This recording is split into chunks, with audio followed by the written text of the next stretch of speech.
Какие-то, может, сказки знаете, легенды, вот стиля Коэнген. Анам сайттар десизге. Балалган, да. Вот у нас очень много легенд в Алуште. Балал Хая, Бимбаш Хоба, Алтын Бешик. Bizde de var, çoktur ama şimdi sırası bekleyelim, aklıma gelmedi. No, koyucuklar, koyucuk, Aytere'den. Koyucuklarım taşlap gitken, ot.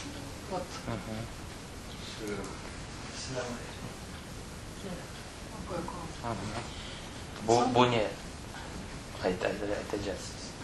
Koyucuk hakkında masal. Masal. Masal. Aytınız. Gelirken akşam hırdan yürüdüm, türlü çiçek cıydım, aç kapını men kereyim. Bu kozucuklar kapını açarken bu kereye, bu arada aşağıdan içeri. Bir konusu haşkır, vol haşkır. O da gelgen, hırdan yürüdüm, türlü çiçek cıydım. Dese vallahi inanmağım. Öyle olmaz, benim anamın sesi inceydi, öyle degeleydi. Sen benim anam degesin, yine kapını açmağanlar.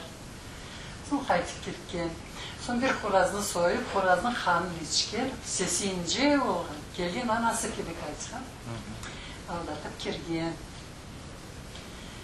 Son kozucukların birini aşağıdan, ikincisini yetiştirip aşağı olmağın anası yetip gelgen. Ana öyle masal. Bu adı nasıl Хойчук? Хойчук hakkında masal. А в чем смысл? Я что-то не понял. Ecnebilerge kapı açmasını bağlılar.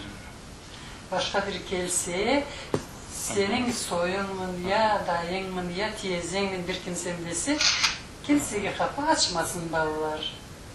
Fakat özünden nasıl gelmeyince. Onun için ayetler o masal.